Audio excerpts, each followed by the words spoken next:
नमस्कार दोस्तों, मेरा नाम है भाईचंद्र। ब्रह्मांड सिद्धास्त्र में आप सभी का स्वागत है। आज के इस वीडियो में हम चर्चा करेंगे कुंभ राशि का दिसंबर 2023 का संपूर्ण राशिफल। कैसे होंगे ग्रह योग, कैसे होंगे ग्रहों के राशांतर और वो आपके राशि पर किस प्रकार से प्रभाव करने वाले हैं। कौन से निर्णय आपको लेने हैं, कौन से निर्णय आपको टालने हैं, आपके जीवन का ऐसा कौन सा क्षेत्र है जो कि सबसे ज्यादा प्रभावित होने वाला है, सभी के बारे में डिटेल में चर्चा इस वीडियो में हम करने वाले हैं। अपने जो चैनल है ब्रह्मांड सिद्धि एस्ट्रो, इस चैनल पर मेष राशि से लेकर मीन राशि तक की जो सभी 12 राशियां हैं, इन सभी 12 राशियों का दिसंबर 2023 का राशिफल क्या होगा, इस विषय पर वीडियो अपलोड हो रहे हैं। आप उसका आनंद जरूर लीजिए।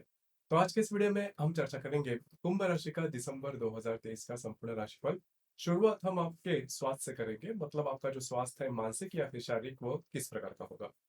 जैसे कि आपके राशि का जो स्वामी है शनि, वो आप ही के राशि में भ्रमण कर रहा है। इस वजह से आपकी जो राशि है वो साढ़े साथी में चल रही है, और पिछले करीबन 8-9 महीने में आपने देखा होगा कि साढ़े साथी का जो प्रभाव है वो कितना ज्यादा है। तो उसी को चलते हुए इसके बाद आपके राशि में ये जो शनि चल रहा है, इस वजह से आपको स्वास्थ्य के बारे में कोई बड़ी दिक्कतों का सामना करना नहीं पड़ेगा। लेकिन आपके राशि का जो अष्टमेश है बुध, जो कि आपके लाभ भाव में भ्रमण कर रहा है, और दिनांक 13 तारीख के बाद ये जो बुध है वो वक्री होने जा रहा है, और दिनांक 29 तारीख के बाद ये वक्री होके आपके दशम भाव में भ्रमण करेगा। तो यहाँ पर मानसिक समस्याएं आ सकती है। तो मानसिक तौर पर जो भी स्ट्रेस टेंशन, हालांकि आपकी जो राशि है वो साढ़े साथी में चल रही है, तो उसका जो स्ट्रेस या फिर टेंशन है वो आप फील करोगे। पिछला जो महीना था, मतलब नवंबर का जो महीना था, वो आपके लिए बहुत ही ज्यादा सुफलदायी था। मतलब साढ़े साथी होने के बावजूद भी कई अच्छी बातें आपने देखी होगी। लेकिन इस महीने में जो मानसिक जो तान है या फिर तनाव है वो आप में देखे जा सकते हैं। बस आपको इसी के ऊपर थोड़ा सा ध्यान देना होगा। उसी प्रकार यदि किसी शारीरिक व्याधि से आप पीड़ित हो, तो उससे रिलेटेड कुछ लक्षण भी आपको इस महीने में आप एक्सपीरियंस कर सकते हो या फिर अनुभव कर सकते हो। बस आपको उसी के ऊपर थोड़ा ध्यान देना होगा। इसके बाद हम चर्चा करेंगे कि आपका आपके राशि का जो आर्थिक स्तर है वो किस प्रकार का है। जैसे कि आपके राशि का जो धनेश है गुरु, उसी प्रकार आपके राशि का पंचमेश और अष्टमेश जो बुध है। अब दोनों के बारे में अगर कहा जाए तो जो पंचमेश या फिर अष्टमेश बुध है, जैसे मैंने कहा कि वो आपके व्यय भाव में, आपके लाभ भाव में भ्रमण कर रहा है, और 28 तारीख के बाद, 29 तारीख के बाद ये आपके दशम भाव में भ्रमण करेगा। और उसी प्रकार आपके राशि का जो लाभेश है या फिर धनेश है, जो कि आपके तृतीय भाव में भ्रमण कर रहा है, दिनांक 31 तारीख के बाद ये मार्गस्थ हो जाएगा। तो लाभ के बारे में या फिर पैसे के मामला में खर्चों खर्चों पर थोड़ा सा आपको ध्यान देना होगा। खर्चे आपके आपसे ज्यादा हो सकते हैं। उस प्रकार किसी भी प्रकार के महत्वपूर्ण इन्वेस्टमेंट इस महीने में बिल्कुल भी नहीं करना। खास करके अगर आप शेयर मार्केट में ट्रेड करते हो, तो करीबन 14-15 तारीख के बाद का जो समय है उसमें बड़ी बिल्कुल भी ट्रेड नहीं करना, क्योंकि आपके जो अंदाज है वो चूक सकते हैं। उसी प्रकार इजी मनी के पीछे भी नहीं जाना। कई दफा ऐसा होता है कि अगर आपका समय है वो ठीक नहीं चलता, तो हम थोड़ा रिस्क लेते हैं। तो रिस्क अगर लोगे इस महीने में, तो वो आपके लिए प्रॉब्लमेटिक हो सकती है। तो इन चीजों पर थोड़ा सा ध्यान देना आवश्यक है। वैसे भी देखा जाए तो आर्थिक स्तर है वो सामान्य रहेगा, इसमें बहुत बड़ा इजाफा या फिर बहुत बड़े लॉसेस, नुकसान नहीं होगा। सिर्फ आपको यही बात ध्यान में रखनी है कि ओवर स्पेंडिंग नहीं करना, खर्चे नहीं करना। उस प्रकार शेयर मार्केट में ट्रेड करते हो तो 15-16 तारीख के बाद किसी भी प्रकार के बड़े ट्रेड बिल्कुल भी नहीं करना। इसके बाद हम चर्चा करेंगे कि आपका घर का जो सुख जिसे हम कहते हैं वो किस प्रकार का, गृह सुख जिसे हम कहते हैं वो किस प्रकार का होगा। जैसे कि आपके राशि का जो चतुर्थेश है शुक्र, और आपका जो भाग्येश है, मतलब आपके राशि के लिए जो शुक्र है वो काफी महत्वपूर्ण ग्रह कहलाता है, क्योंकि ये राजयोग कारक होता है। महत्वपूर्ण केंद्र और कोल स्थान के अधिपति के चलते, अधिपति होने के कारण जो शुक्र है वो राजयोग कारक ग्रह कहलाता है। और ये जो शुक्र है जो कि आपके भाग्य भाव में स्वयं की राशि में भ्रमण कर रहा है, और 26 तारीख के बाद ये जो शुक्र है वो आपके दशम भाव में भ्रमण करेगा। तो ये जो शुक्र की पोजीशन है वो आपके लिए बहुत ही ज्यादा शुभ फलदायी साबित होगी। मतलब ऐसा है कि आपकी जो राशि है वो साढ़े साथी में चल रही है, लेकिन साढ़े साथी का जो प्रभाव है वो काफी मायनों में जो शुक्र है वो नलीफाई करेगा, मतलब बहुत कम करेगा। क्योंकि जो शुक्र है भाग्य भाव में भ्रमण करे, तो कोई भी बात, कोई भी स्ट्रेस, कोई भी टेंशन, चाहे किसी भी क्षेत्र से रिलेटेड क्यों ना हो, वो बहुत ज्यादा एक्सट्रीम पर नहीं जाएगा। क्योंकि जो शुक्र है वो सिंगल हैंडेडली मुझे जो सभी स्ट्रेस या फिर टेंशन है वो बहुत ही अच्छी तरीके से टैकल करेगा। तो जो बातें हैं वो एंड तक नहीं पहुंचेगी, लेकिन इसके बावजूद कई जो बातें हैं इस पर थोड़ा सा ध्यान तो देना होगा। लेकिन शुक्र जो कि आपके भाग्य भाव में भ्रमण कर रहा है, जो कि आपका चतुर्थेश भी है, घर का सुख जिसे हम कहते हैं वो काफी अच्छी तरह से मिलता हुआ नजर आएगा। घर के जो लोग हैं उनके साथ आपकी जो अंडरस्टैंडिंग है वो काफी अच्छी देखी जाएगी। तो कुल मिला के देखा जाए गृह सुख के मामले में वो आपके लिए शुभ फलदायी साबित होगा। इसके बाद हम चर्चा करेंगे कि आपकी लव लाइफ जो है वो किस प्रकार की होगी। जैसे कि आपके राशि का जो पंचमेश है बुध, जो कि आपके लाभ भाव में भ्रमण कर रहा है दिनांक 13 तारीख के बाद। ये आपके 13 तारीख के बाद ये वक्री होने जा रहा है, 29 तारीख के बाद ये आपके दशम भाव में भ्रमण करेगा। तो यहाँ पर जो बातें हैं वो थोड़ा सा अलग से हो सकती है। करीब 14-15 तारीख के बाद का जो समय है, उसमें अगर आप किसी के रिलेशनशिप में है, तो वहां पर मिसअंडरस्टैंडिंग होने की चांसेस बहुत ही ज्यादा बन रहे हैं। और वैसे भी देखा जाए तो आपके राशि के लिए ये जो बात है वो आम है। मतलब अगर आप किसी के रिलेशनशिप में जाते हो, तो धीरे धीरे धीरे जो बातें हैं वो थोड़ी सी कॉम्प्लिकेटेड हो जाती है, क्योंकि आपकी जो राशि है वो थोड़े से जिसे हम कहते हैं कि डिसिप्लिन है, या फिर थोड़ा सा आप ये ज्यादा लगा लेते हो। मतलब आप अपने ही तरफ से जो बातें हैं वो सीख के तैयार कर लेते हो, जिससे जिसकी वजह से आपके रिलेशनशिप में जो प्रॉब्लम कॉम्प्लिकेशन है वो काफी बढ़ते हैं। तो इसी वजह से इसके पहले भी आपने देखा होगा कि इसी वजह से जो प्रॉब्लम है वो काफ़ी ज़्यादा बढ़ते हैं। इस चीज़ों पर थोड़ा-सा ध्यान देना, क्योंकि आपकी जो राशि है वो बौद्धिक राशि है और इसी वजह से लॉजिकल थिंकिंग बहुत ज़्यादा करते हैं। तो और प्रेम में या फिर किसी भी समय इसमें अगर आप लॉजिकल थिंकिंग करते हो, ख़ास करके रिलेशनशिप में, तो आपकी जो रिलेशनशिप है वो अच्छी तरह से आगे नहीं बढ़ सकती। आपको इन चीज़ों पर ध्यान देना चाहिए। तो वही जो बात है वो इस महीने में भी आप एक्सपीरियंस कर सकते हो। अगर आप किसी के रिलेशनशिप में हैं, तो बातें जो है वो थोड़ी-सी कॉम्प्लिकेटेड हो सकती है 15-16 तारीख के बाद। तो इन चीज़ों पर थोड़ा-सा ध्यान दीजिए। उस प्रकार जो गर्भवती महिला है, उन्होंने भी खुद के स्वास्थ्य के बारे में ध्यान देना बहुत ही ज़्यादा आवश्यक होगा, क्योंकि आपकी जो राशि है, एक तो वो साढ़े साती में भी चल रही है, और अगर आप गर्भवती हो, तो इस महीने में जो संभावना है कॉम्प्लिकेशंस की 15-16 तारीख के बाद, वो थोड़ी ज़्यादा आ सकती है। तो खुद पर थोड़ा-सा कंट्रोल करना आवश्यक होगा, स्वास्थ्य के बारे में थोड़ा ध्यान देना आवश्यक होगा। जो विद्यार्थी वर्ग है, उन्होंने भी खुद पर थोड़ा-सा ज़्यादा तैयारी करनी होगी, ज़्यादा एफर्ट देने होंगे। इसके बाद हम चर्चा करेंगे कि आपका जो विवाह सुख है वो किस प्रकार का होगा। जैसे कि आपके राशि का जो सप्तमेश है रवि, जो कि आपके दशम भाव में भ्रमण कर रहा है, और दिनांक 17 तारीख के बाद ये आपके लाभ भाव में भ्रमण करेगा। तो अगर आप विवाहित हो, तो आपकी जो वैवाहिक जोड़ीदार है, उनके साथ आपकी हार्मनी बहुत ही अच्छी देखी जाएगी। जो प्रॉब्लम कॉम्प्लिकेशन थे वो करीबन पूरी तरह से मिट चुके हैं, और पिछला जो महीना था वो भी आपके लिए खास था, और इस महीने में भी आपकी जो वैवाहिक जोड़ीदार है, उनके साथ आपकी जो हार्मनी है वो बहुत ही अच्छी देखी जाएगी।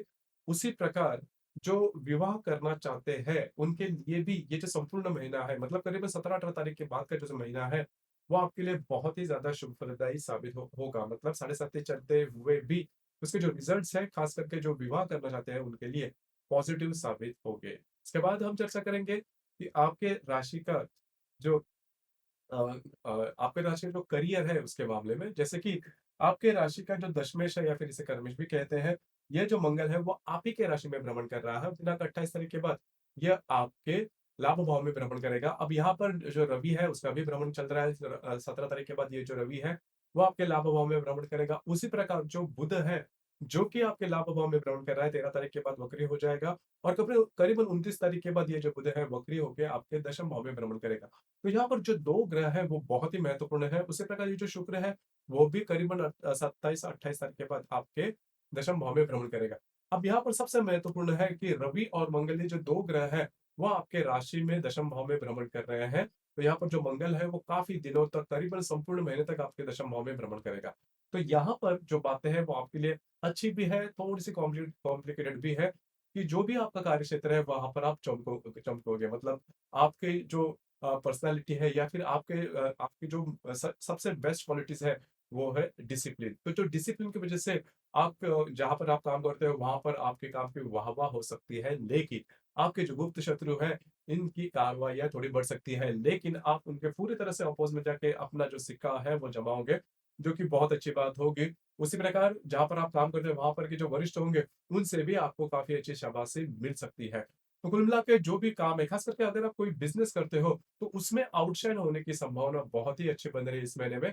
अगर आपके मन में किसी भी प्रकार के विचार हैं, जो कि आप प्रत्यक्ष रूप में लाना चाहते हो करियर के मामले में, तो ये जो संपूर्ण महीना है, वो आपके लिए बहुत ही ज़्यादा शुभ फलदायी है। कुछ अच्छे अपॉर्च्युनिटी वगैरह आपको इन दिनों में मिलने की संभावना बहुत ही अच्छी बन रही है। तो कुल मिला के देखा जाए तो करियर के मामले में कोई बड़ी दिक्कतों का सामना आपको करना नहीं पड़ेगा। सिर्फ यहाँ पर एक ही बात है कि जैसे कि ये जो बुध है, हालाँकि ये जो बुध है करीबन 28 तारीख के बाद आ जाएगा, वक्री होके आपके दशम भाव में। तो उसके बाद का जो समय है उसमें आपको थोड़ा-सा जो डॉक्यूमेंट्स से रिलेटेड जो भी काम है, उस पर थोड़ा-सा चौकन्ना रहना होगा। तो कुल मिला के देखा जाए, तो आपके राशि के लिए सबसे इम्पोर्टेंट है स्ट्रेस लेवल थोड़ा-सा ज़्यादा रहेगा, उस पर थोड़ा-सा कंट्रोल करना आवश्यक है। लेकिन सबसे इम्पोर्टेंट बात यही है कि आपकी जो राशि है 7.5 में होने के बावजूद भी करियर के मामले में बहुत ही अच्छे आपको आउटपुट मिलेंगे। उसी प्रकार अगर आप विवाह करना चाहते हैं, तो वहाँ पर भी जो बातें जैसा आप चाहते हैं उस प्रकार की होंगी। अब हम चर्चा करेंगे ग्रह योगों के बारे में कि ग्रह योगों के जो परिणाम है वो किस प्रकार से मिल सकते हैं। जैसे कि दिनांक 5 तारीख को शनि और शुक्र का त्रिकोण योग होने जा रहा है। शनि जो कि आपके राशि में भ्रमण कर रहा है और जो शुक्र आपके भाग्य भाव में भ्रमण कर रहा है, दोनों का त्रिकोण योग होने जा रहा है। जैसे मैंने कहा कि शुक्र जो है वो आपके राशि के लिए राजयोग कारक ग्रह कहलाता है और जो शनि है वो आप ही के राशि का स्वामी है और बहुत ही अच्छे मतलब प्रथम और भाग्य स्थान में इन दोनों का जो त्रिकोणीय योग है वो आपके लिए काफी ज्यादा महत्वपूर्ण और राजयोग कारक जो योग है वो कहलाता है। आप में जो कॉन्फिडेंस है वो बहुत अच्छा देखा जाएगा, भाग्य के साथ पूरा का पूरा मिलता हुआ नजर आएगा। खास करके अगर आप धार्मिक या फिर आध्यात्मिक मार्ग में है तो कुछ अच्छे अच्छे इंट्यूशंस वगैरह आ सकते हैं। उसी प्रकार जो भी आप काम कर रहे हो और या फिर जो भी अपेक्षाएं आप कर रहे हो उससे रिलेटेड कुछ अच्छी बातें आपके सामने आ सकते हैं। कोई भी अगर नया काम करना तो इन दिनों में अगर आप करते हो तो उसके सक्सेस मिलने के चांसेस काफी ज्यादा बढ़ते हैं। तो दिनांक 5 तारीख को होने वाला शनि और शुक्र का जो त्रिकोण योग है आपके राशि और भाग्य भाव में वो आपके लिए बहुत ही ज्यादा शुभ फलदायी साबित होगा। इसके बाद दिनांक 8 तारीख को बुध और गुरु की युति भी त्रिकोण योग भी होने जा रहा है। अब ये जो गुरु है, जो गुरु आपके तृतीय भाव में भ्रमण कर रहा है, उसके साथ जो बुध आपके जो गुरु आपके जो बुध आपके लाभ भाव में भ्रमण करेगा, दोनों का त्रिकोण योग होने जा रहा है। अब ये जो बुध और गुरु जो 2 ग्रह है वो आपके लिए सबसे इंपॉर्टेंट होते हैं खास करके पैसे के मामले में। मतलब 2, 5 का 8 और 11 स्थान के ये अधिपति है, जो कि त्रिकोण भाव में है, त्रिकोण योग में है, आपके तृतीय और लाभ भाव में बहुत ही ज़्यादा शुभ फलदायी साबित होंगे। कुछ अच्छे लाभ वगैरह मिल सकते हैं, ऐसे लाभ जिसके बारे में आप काफ़ी समय से सोच रहे थे लेकिन लाभ नहीं मिल रहे थे। उस प्रकार के लाभ इन दिनों में मिलने की संभावना काफ़ी अच्छी बन रही है। इस प्रकार आपके जो मित्र परिवार है, उनसे मुलाकात हो सकती है, उनके साथ कहीं बाहर घूमना-फिरना हो सकता है। आपका जो समय है, वो काफ़ी अच्छी तरीके से आप स्पेंड कर सकते हो। तो कुल मिला के देखा जाए, तो बुध गुरु के ये जो त्रिकोण योग है, वो आपके लिए बहुत ही ज़्यादा शुभ फलदायी साबित होगा। उसी प्रकार दिनांक 21 तारीख को शुक्र और हर्षल का प्रतियोग भी होने जा रहा है। अब ये जो हर्षल आपके तृतीय भाव में भ्रमण कर रहा है, जो शुक्र आपके भाग्य भाव में भ्रमण करेगा, दोनों का प्रतियोग होने जा रहा है। तो डॉक्यूमेंट्री से रिलेटेड जो भी काम है उस पर थोड़ा-सा कंट्रोल कीजिए। उसी प्रकार इन दिनों में मतलब करीबन 21 तारीख के आस-पास किसी भी प्रकार के महत्वपूर्ण निर्णय जिसकी वजह से आपके जीवन की पूरी दिशा ही बदल जाए, इस प्रकार के जो निर्णय हैं वो बिल्कुल भी नहीं लेना। उसी प्रकार दिनांक 22 तारीख को रवि और बुध की युति होने जा रही है आपके लाभ भाव में। अब ये जो युति है वो भी आपके लिए शुभ फलदायी साबित होगी। खास करके जो रवि है वो आपका सप्तमेश है और जो बुध है वो आपका षष्ठेश भी है और आपका भाग्येश भी है। तो यहाँ पर ये जो बुध है वो आपका पंचमेश है और अष्टमेश है। तो पंचमेश और जो सप्तमेश है इसकी जो युति है वो आपके लिए काफी महत्वपूर्ण शुभ फलदायी साबित होगी। खास करके अगर आप शेयर मार्केट में ट्रेड करते हो तो कुछ अच्छे लाभ वगैरह मिल सकते हैं। आप अगर आप किसी के रिलेशनशिप में हैं, उनके साथ कहीं बाहर घूमना-फिरना हो सकता है। उसी प्रकार यदि आप विवाहित हो, तो आपकी जो वैवाहिक जोड़ीदार है, उनके साथ भी आपकी जो हार्मनी है, वो बहुत ही अच्छी देखी जाएगी। तो रवि बुध की जो युति आपके लाभ भाव में होने जा रही है दिनांक 22 तारीख को, ये आपके लिए काफ़ी ज़्यादा शुभ फलदायी साबित होगी। उसी प्रकार दिनांक 25 तारीख को शुक्र और नेपच्यून का त्रिकोण योग भी होने जा रहा है। नेपच्यून जो कि आपके लाभ भाव में भ्रमण कर रहा है, जो शुक्र आपके दशम भाव में भ्रमण करेगा।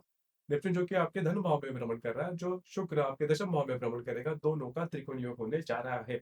बहुत ही अच्छा, बहुत ही शुभ फलदायी योग है। अगर आप कोई बिज़नेस करते हो, तो उसमें कुछ नया कुछ करना चाहते हो, तो उसके लिए जो शुक्र नेपच्यून का त्रिकोण योग है, वो आपके लिए काफ़ी ज़्यादा महत्वपूर्ण होगा।